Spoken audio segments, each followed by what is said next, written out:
আসসালামু আলাইকুম রহমতুল্লাহ। প্রিয় শিক্ষার্থীবৃন্দ, পরিসংখ্যানের গ্রাফে অঙ্কনের ক্লাসে তোমাদের সকলকে স্বাগতম। আজকের এই ক্লাসে আয়তলেখ অঙ্কনের নিয়মাবলী তোমরা খুব সহজে এবং সুন্দরভাবে শিখতে পারবে। তো দেখো, আমি প্রথমেই একটা করে নিছি যে এখানে আয়তলেখ, গণসংখ্যা, বহুভুজ এবং অধিক রেখায় আমার যা থাকবে শ্রেণীভেদ এবং গণসংখ্যা আমার কি দেয়া থাকবে। আর যদি গণসংখ্যা না থাকে সেটা অবিচ্ছিন্ন সেই সময় আমার কি লাগবে, এখানে এক্সট্রা গণসংখ্যা বের করার জন্য টেলি লাগবে। আচ্ছা, যাই হোক, তো এবার আমার যা লাগবে দেখো, আয়তলেখ অঙ্কনের জন্য আমার লাগবে অবিচ্ছিন্ন শ্রেণীসীমা, গণসংখ্যা বহুভুজ অঙ্কনের জন্য আমার লাগবে শ্রেণী মধ্যমান, এবং অধিবৃক্ষ অঙ্কনের জন্য যে ঘরটা আমার লাগবে সেটা হলো কর্মদৈর্ঘ্য গণসংখ্যা। তো এবার আসো আমরা দেখি প্রশ্ন কিভাবে থাকে। যেমন আমার এরকম একটা বক্স দেওয়া থাকবে, সেই বক্স থেকে তোমাকে খ অথবা গতে বলবে প্রদত্ত উপাত্ত হতে আয়তলেখ অঙ্কন করো। তো এবার আসো আমরা কি করবো, আয়তলেখ অঙ্কনের ক্ষেত্রে আমরা সারণী তৈরি করবো। এই যে দুইটা বক্স আছে, আমরা প্রথমে এই দুইটা বক্স নিলাম। এইভাবে আছে লম্বা বিলে কটা আছে, 1 2 3 4 5 6 7 8 8টা। আর আমরা এইভাবে কি দেবো, আণবিক ভাবে 8টা ঘর নিব। আর এইখানে কি দেখো, লম্ব ভাবে কটা আছে, 8টা ঘর। এটা আমরা নিলাম আণবিক। আর এইভাবে আণবিক আছে 2টা। আর আমরা এইভাবে আণবিক নেবো কটা, এরকম লম্ব ভাবে নিব কটা, 2টা।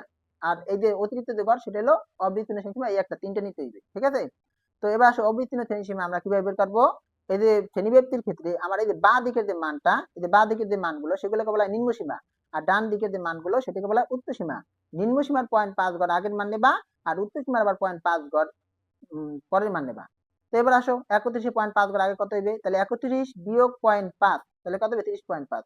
আর এটার 0.5 ঘর পরে হইবে 40 প্লাস 0.5 মানে 40.5। ঠিক একই ভাবে তোমরা পরবর্তী গুলো বের করে নিবা। তাহলে এটা কত হবে, 40.5 থেকে 50, এটা হবে 50, 50.5। তাহলে এখানে এখানে 0.5 ঘর আগে কত, তাহলে 50.5। এটা হবে কত, একইভাবে 60.5 ঘর কত, 60.5। এইভাবে তোমরা সবগুলো মান বের করবা, ঠিক আছে। এখানে এনে মান তুমি বের করলা 50। এবার আসো ছক কাগজে x অক্ষ বরাবর এই যে বলো, দেখো এই যে আয়তলেখ অঙ্কনের ক্ষেত্রে অবিচ্ছিন্ন শ্রেণীসীমা থাকবে আমার কোন অক্ষে, x অক্ষে। তাই আমরা এটাই বলবো যে x অক্ষ বরাবর অবিচ্ছিন্ন শ্রেণীসীমা। আর y অক্ষ বরাবর কি লাগবে, আমার এই যে y অক্ষে কি লাগবে, গণসংখ্যাটা লাগবে। এই জন্য আমরা বলছি y অক্ষ বরাবর গণসংখ্যা, ঠিক আছে। তো এখানে আমার 1 ঘর সমান 2 একক ধরছি, এবং 1 ঘর সমান এখানে 1 একক ধরছি। কেন ধরছি সেটা দেখো। তোমার গ্রাফ যদি ছোট হয়, দেখো এই যে গ্রাফ ধরো, এই ছোট ছোট গ্রাফ তোমার যদি পরীক্ষা দেওয়া হয় তখন তোমরা কিভাবে এইগুলো আঁকবা। তো আমার শ্রেণী কয়টা দেখো, 1 2 3 4 5 6 7টা, এবং বাড়ছে কত করে, 10 কইটা। 7 10 70 করে আমার ডানিয়ে রাখা লাগবে। দেখো 70 করে কিন্তু আমার ডানিয়ে রাখা সম্ভব না। 10 20 30 40, আমি সর্বোচ্চ 50 রাখতে পারবো, এই জন্য 70 করে রাখা সম্ভব না। তো আমরা এবার কি করবো, তাহলে আমরা শ্রেণী ব্যবধান 10 থাকুক আর 5 থাকুক কোনো সমস্যা না, আমরা এই হিসাবটা আগে করে নেব। তো যেহেতু আমার এখানে 10 আছে, তা আমরা কিন্তু 10 করে যেহেতু ধরতে পারবো না, এই জন্য আমরা 5 5 করে ধরবো, ঠিক আছে। এই যে এক একটা ঘরে আমরা 5 5 করে ধরবো, কিন্তু লেখার বেলায় 10ই দেবো। যেমন এই যে আমার 31, আচ্ছা, এই অবিচ্ছিন্ন সীমাগুলো আমরা কি থাকবে, এই যে এককে থাকবে না, আমরা এককে মানগুলো আমরা বসাই। প্রথমে 30.5, 30.5, তারপর 40.5, সেটা আমার এই ঘরে দাগ দেওয়া উচিত ছিল, তা আমি কিন্তু এই ঘরে নেব না। আমরা কি করবো, 5 ঘরে নেব। তার মানে কি, 5 ঘরে আমরা কিন্তু 10 ধরছি, যে কত পারছে দেখো 40.5, আমি যদি এখানে লিখি তাহলে কত পারছে 10। তাহলে আমার কত হয়, 5 ঘর সমান 10 ধরছি, তাহলে 1 ঘর সমান কত হয়, 2 একক। তাহলে আমরা এখানে 1 ঘর সমান কত লিখবো, 2 একক। এইখানে তাহলে এই জন্য লিখছি 1 ঘর সমান 2 একক। আর y অক্ষ বরাবর আমার গণসংখ্যা, তো গণসংখ্যার মানটা তো আমরা কিভাবে নেব, দেখো এই যে গণসংখ্যার সর্বোচ্চ মান কত, 12। আমার যদি উপরে 12 থাকে, আমি আবারও বলতেছি ভাইয়া, দেখো তুমি যে এই যে শ্রেণীব্যক্তি যে মানগুলো কত করে বাড়ছে, 10 10 করে বাড়ছে, তোমার কয়টা শ্রেণী সেটা আগে হিসাব করবা, 1 2 3 4 5 6 7। আমার 7 10 কে 70 করে লাগবে, 70 করে আমরা কি করতে পারবো না, এই জন্য আমরা এই যে অর্ধেক করলাম 35, এবং ভাঙা চিহ্নের জন্য 5, মোট 40 ঘর তোমরা ডাইনে রাখে লাবা, 10 20 30 40। তো আমি এখানে 5 45 নিলেও সমস্যা নাই, তোমরা এখানে নিলেও কোনো সমস্যা নাই, বুঝছো। তো এইবারে আমরা এই দাগটা দেবো। আর এই যে এক্স অক্ষের যে দাগটা সেটা আমরা দেবো এই যে আমার গণসংখ্যার মান সর্বোচ্চ কত সেই হিসাবটা অনুসারে। যেহেতু 12, আমার এখানে কিন্তু সর্বোচ্চ কত আঁকা দেবে, 10 20 30, আমার 30 পর্যন্ত আঁকা দেবে, কোনো সমস্যা নাই, ঠিক আছে। তো এবার আসো আমরা পরের স্টেপে যাই।